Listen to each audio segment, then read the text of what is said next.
Hey Bookaholics, and welcome back to another video. Today I am bringing you my September and Orilium Magical Readathon Autumn Equinox wrap-up.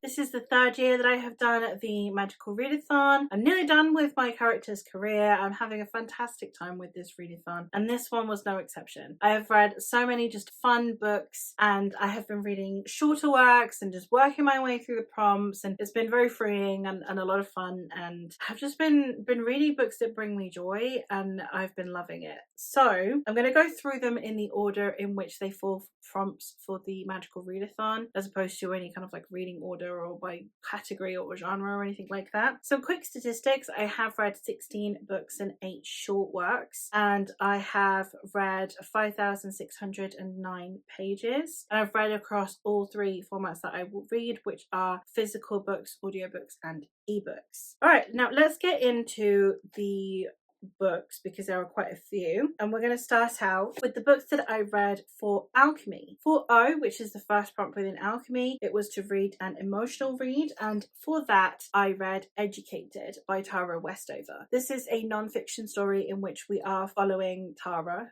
as this is autobiographical, as she decides to get herself an education. She has grown up preparing for the end of the world in this survivalist cult that her father is part of, and she has also grown up under the abuse of her brother. Therefore, when she is 16, she decides to escape her family's clutches and get an education and form part of the rest of the world. It was an emotional read, so it did fit the prompt, and it was a very intense read. It is not an easy one to talk about because obviously there are so many things in it that are really hard to read, so I would check a shit ton of content warnings before you pick this up. But it was such a fascinating story to see how much education changed her life, how it helped her claw her way out of this life that she'd been leading, and I would really recommend, if you're looking for a non-fiction, especially in a memoir style, to check this one out. For Q, the prompt was to read a book that had previously been self-published and has now been picked up by a publisher. And for this one, I went with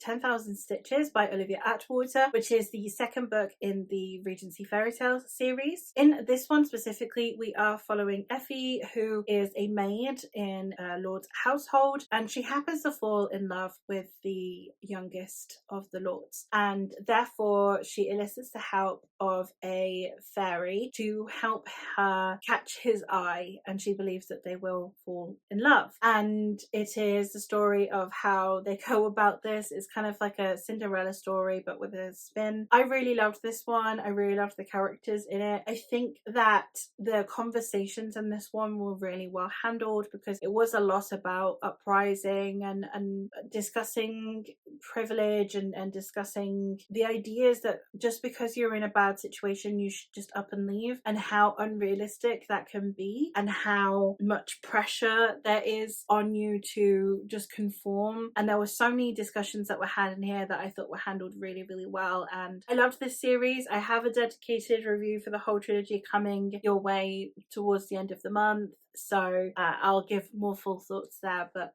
just know that I had a fantastic time with this trilogy. For D, the prompt was to read a book with food on the cover. I did cheat a little bit with this one. I went with Juniper and Thorn by Ava Reid. It does have berries on the cover. I imagine they're not edible, but berries can be edible. So we're going to go with that they are food. And this one is a retelling of the juniper tree, and therefore it does have some of the weirder elements of the fairy tale. It is a very harrowing read. If you've read The Wolf and the Woodsman and you thought that sometimes got a bit dark, this one is darker. In my opinion, I think that this one really does not shy away from its subject matter, and I would highly recommend you check out a lot of content warnings. That being said, this one I've had an odd time trying to evaluate this one because I think that it handled its subject matter really well. I think it retold the fairy tale really well, and it did discussions really well. I really bought into the romance as well. I just think that some of the characters deserved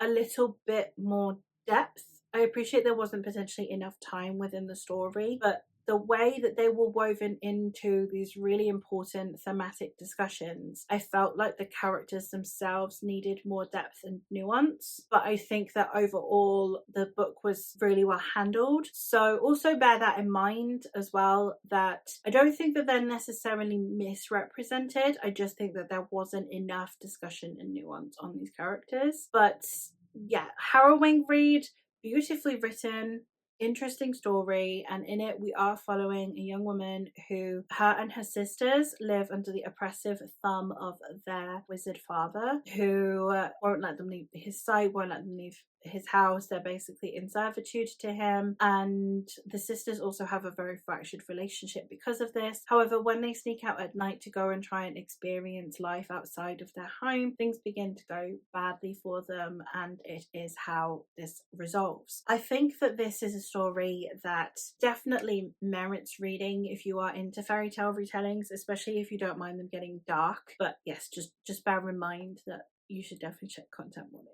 For spells and incantations, the first prompt, which is for O, is to read a 5-star prediction. For this one, I picked Crucible of Gold. This was more like wishful thinking than it was like definitely thinking it would be 5 stars, but it's the 7th book in the Temeraire series, and some of which I have rated 5 stars, so it very well could have been. The other issue being that book 6 ended up being the lowest rated in the entire series for me, so I was really hoping that this one would be another one of those 5-star reads to suck me back in. While it did suck me back in and I had a wonderful time with it, it did end up only getting a 4.5 on Corepile, but still close enough, and I am really glad that we're back on form. This is it, as I said, the 7th book in the Temeraire series, in which we are following Captain Will Lawrence, who in book 1 overcomes a French vessel, and it happens to be harboring a dragon egg on the brink of hatching. It will hatch too soon before they could make sure, and dragons being an invaluable resource for the war effort means that someone needs to take the hit. So when the dragon decides to choose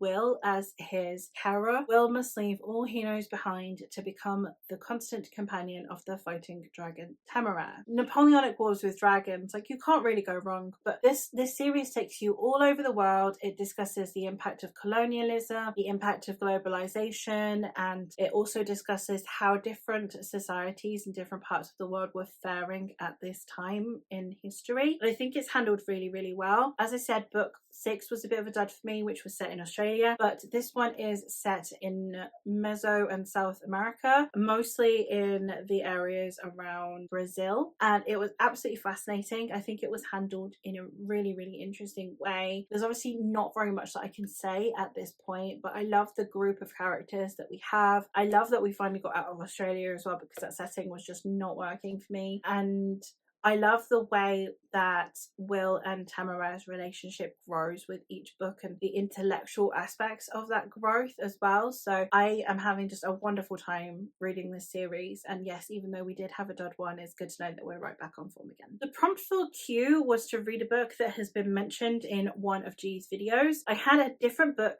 in for this prompt, but then I bought this book, really wanted to read it, and then G read it in her vlog, and then I had license to actually get to it, and that is The Undermining of Twyla and Frank by Megan Bannon, book 2 in the Temeraire series. I don't know what the series is actually called. There's Temeraire. It's set in Temeraire, and this one is a fantasy retelling of When Harry Met Sally, and in it we are following Twyla and Frank, who have been friends for years, and they are marshals, and they basically patrol this specific island so that they can ensure, you know, that everything is safe. And there have been cutbacks in their department, or there are potential cutbacks going to happen in their department since the events of book 1, and therefore things are starting to kind of lose its luster. It's getting a bit boring. However, they then happen to stumble upon a dragon, and therefore in comes the handsome scientist who shakes up their friendship when he begins to show interest in Twyla. This is one that I really, really liked. I actually think I like this more than book 1, which I think makes me anomalous, because it seems like a lot of people did prefer book 1 and are a bit disappointed by this one. But I loved this because I loved the friendship between Twyla and Frank. Frank as a romantic interest is practically unmatched, because the thing is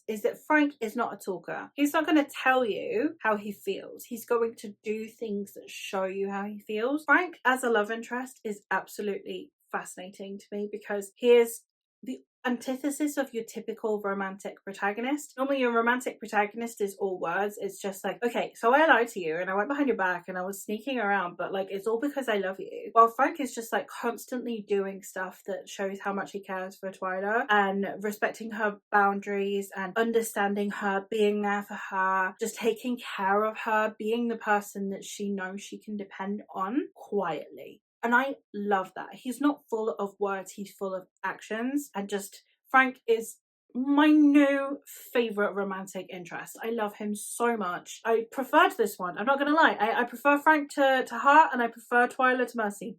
Sue me. For D, the book is Steal a Book from Someone Else's TBR. Now this is a little bit cheeky, but I've gone with Latch the Key by Olivia Atwater, because I saw that someone else is also going to be reading the entirety of the Regency Fairy Tales series, and is one of the short stories that is part of that world, so technically it's entirely possible that they have read it. So it might be a bit of a stretch, but you know, if you're going to read the whole series, you're going to read the whole series, right? So I've taken that one. It's a short story that is set in between books 1 and 2. I don't particularly want to spoil things for anyone, so I'm not going to talk about that one. I'll talk about it in my full series review, but that's the one that applies for this prompt. For Artificery, the first prompt is to read a book that is the same colour as your birthstone. I'm a Taurus, which means that my birthstone is an emerald. Yes, I did have to Google that. So I went with an emerald green book, and I have Half the Soul by Olivia Atwater, the first book in the Regency Fairy Tale series. In this story, we are following Theodora, who, when she was a child, had someone not taking her soul. However, they got interrupted and they only managed to take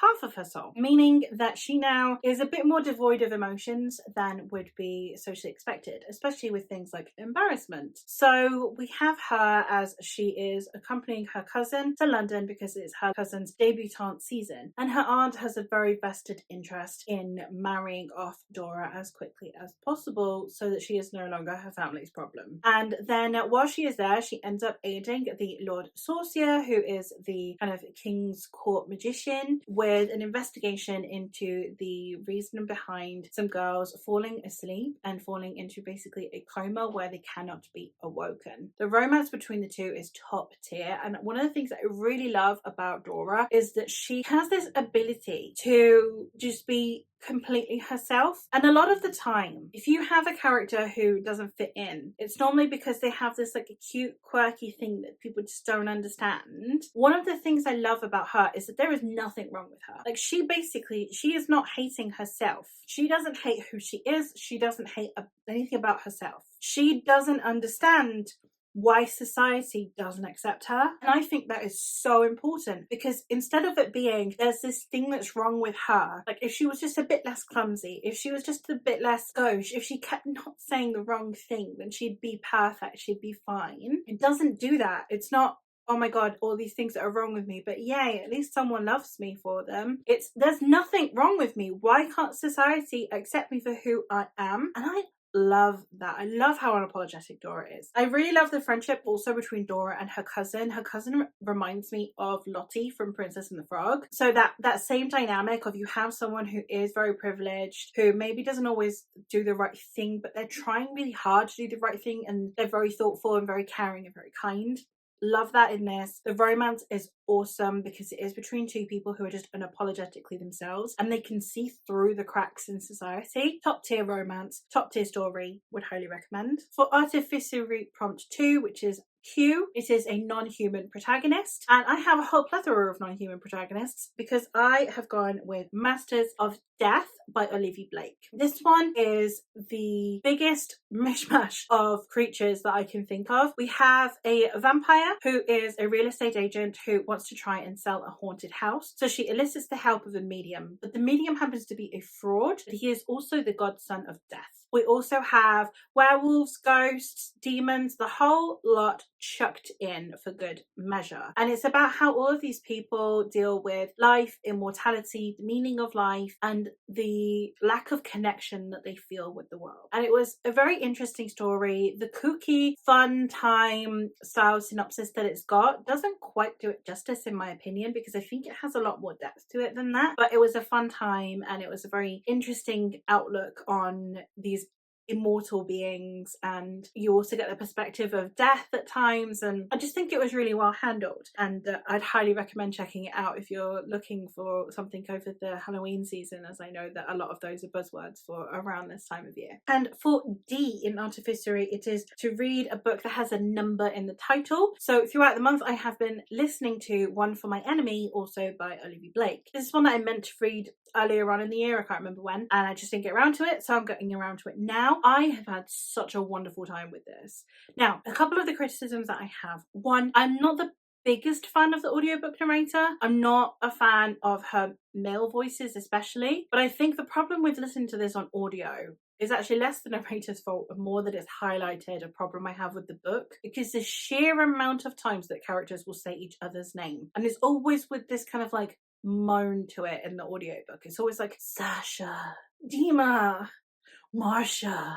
It's just, oh my god, it's just so prolonging too many vowels, and it's always in this like a husky whisper, like I love you, and it just doesn't work for me at all. But the story is doing wonders for me. We have Baba Yaga and her daughters. She is a witch who has taken over a certain area of New York and carved it out for herself, and she's basically a crime boss with her almost like lush like bath bombs and toiletries as her front, and they're just really addictive. And then we also have the Fedorovs, who is also known as Koshchei the Deathless, and his sons, and he is basically a fence but for magical things, and the two are at odds with each other, and then you have people falling in love, and it's a Romeo and Juliet retelling. I had a great time with this. I really like the take on Romeo and Juliet. I love the discussions around Romeo and Juliet that it has and its take on it. I love the Russian influence. I love the witchy vibes. Everything about it was a good time. Just if they stopped saying each other's name and if the audiobook narrator stopped making it so,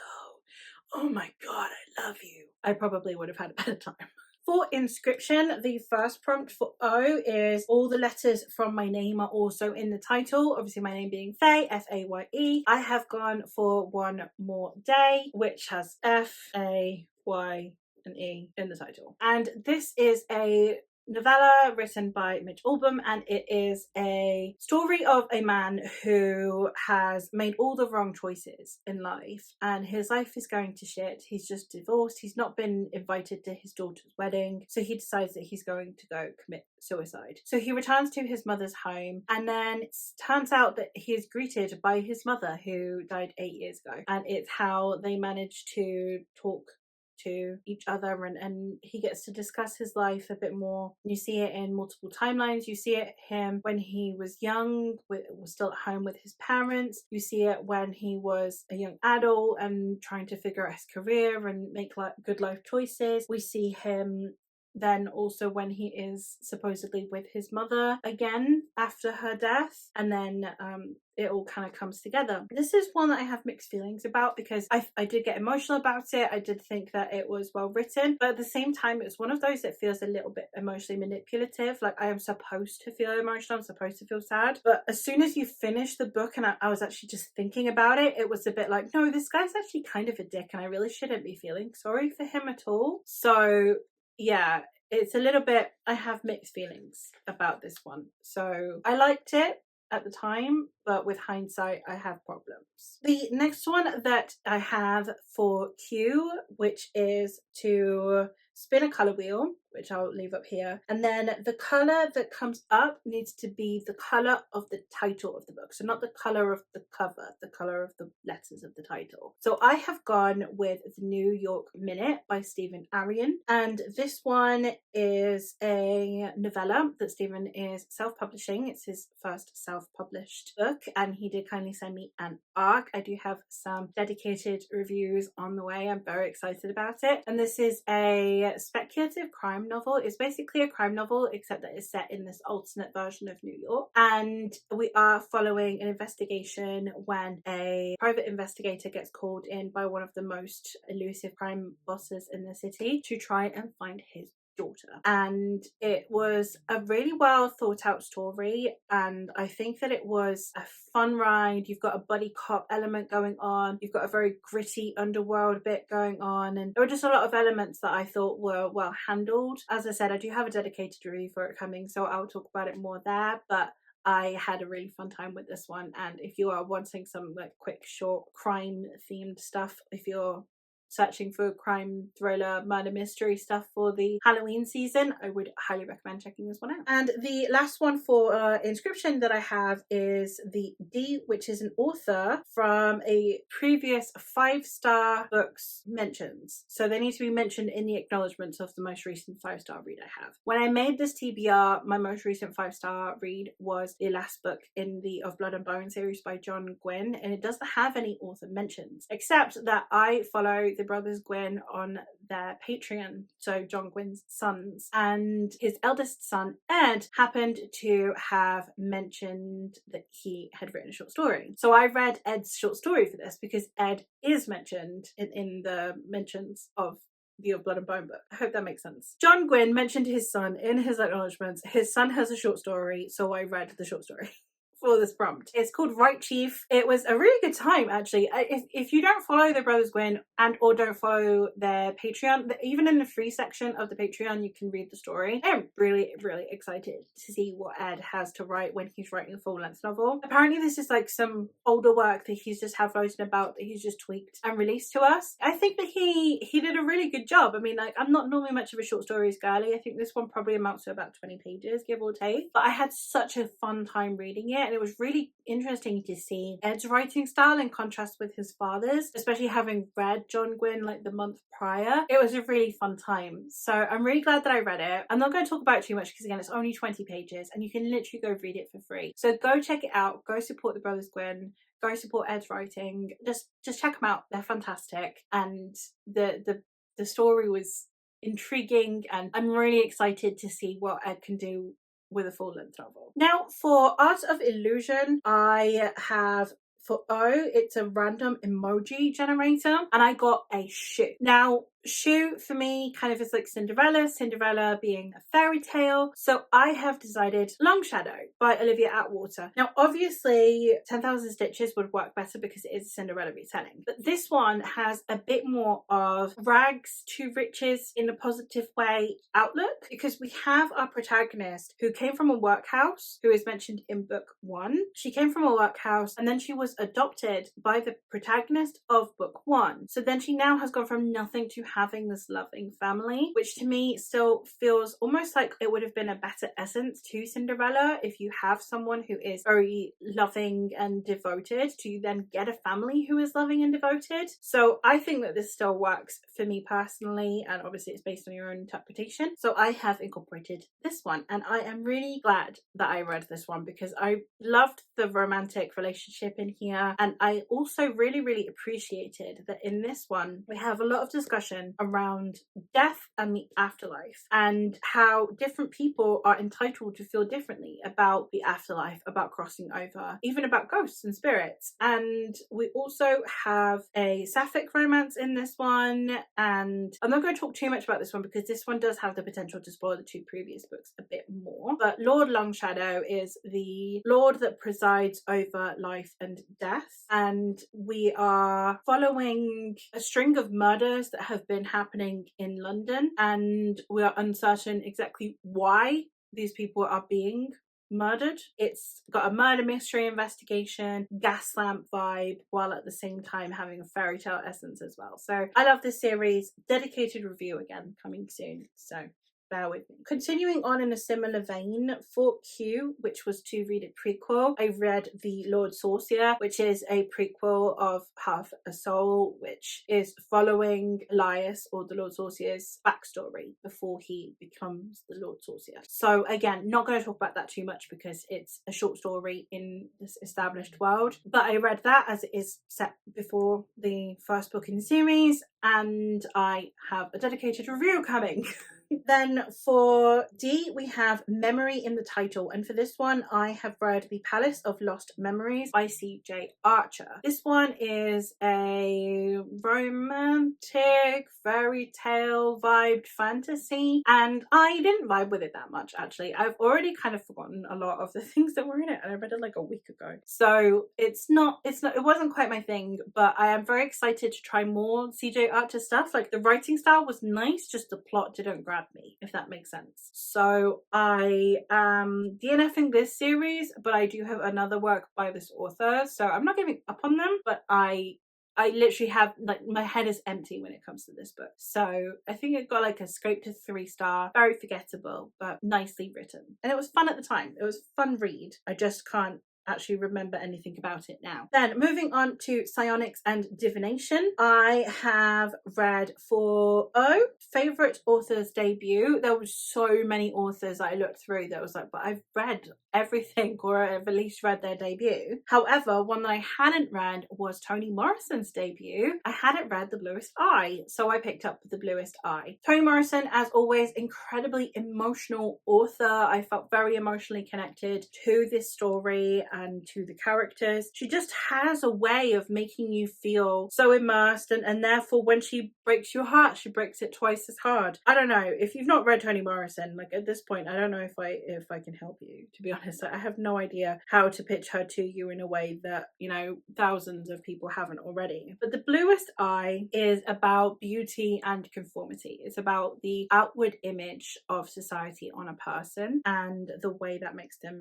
feel. It's about gender, it's about race, it's about colorism, and we're following an 11-year-old black girl in America who wants to be blonde-haired and blue-eyed, and it was so devastating, it was so beautiful, and I just highly recommend that you check out Toni Morrison. Even if it's not The Bluest Eye, just check out something by this author. For Q, it was to read a book that has the same letter 4 times in the title, so naturally I went with the longest title I could possibly think of on my TBR, which was Miss Percy's Definitive Guide to the Restoration of Dragons by Quenby Olson. It has a load of E's in it. I think it's got 5 E's in it. So this one is the 3rd and final book in the Miss Percy's Guidebook series, in which in the first one we are following Mildred Percy, who is a spinster and a governess to her sister's children. She is treated like staff and she's never really amounted to anything in her life. So when a mysterious uncle happens to send her his entire will, which includes a dragon egg, she is a bit surprised.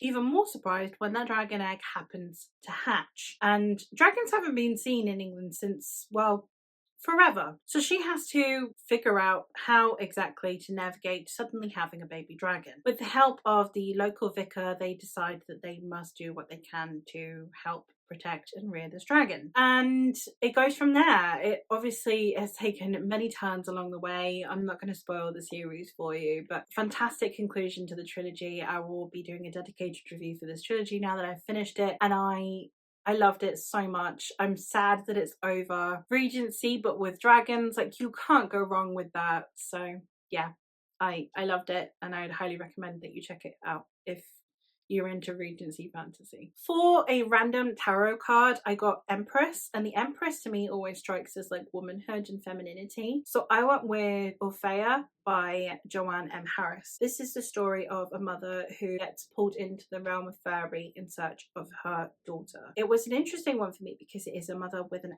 adult daughter. It's not like someone trying to protect this innocent child.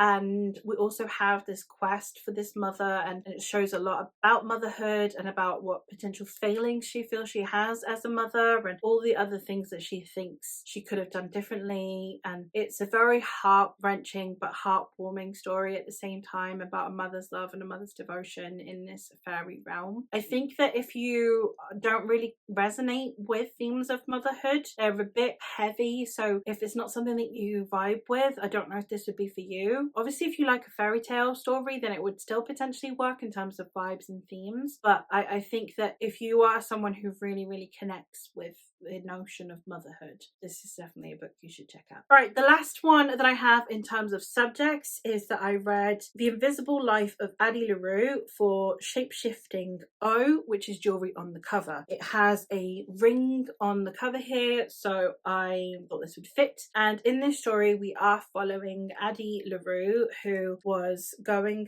to be forced into a marriage that she did not want, and therefore she asked for the help to escape it. And the price was that she would forever be forgotten. She would never be remembered. As soon as she left someone's sight, she would be forgotten. And over the centuries, she has, learned to live with this, and now it seems like someone is potentially remembering her. And this is a very interesting look on death, on the whole idea of like the crossroads demon and making sure you regret it so that you have to pay. All of those things, it took a very interesting turn on that, and it was just a nice story to read. It didn't read like a V. Schwab book for me as well, so if you're a V. Schwab fan, that might not be the best thing to hear. I'm sure I'm the last to talk about this anyway, but if you haven't been a V. Schwab fan in the past, this could still work for you. I can understand why people would hate this, and there were definitely some writing quirks in here that were a bit annoying. I think it was a fascinating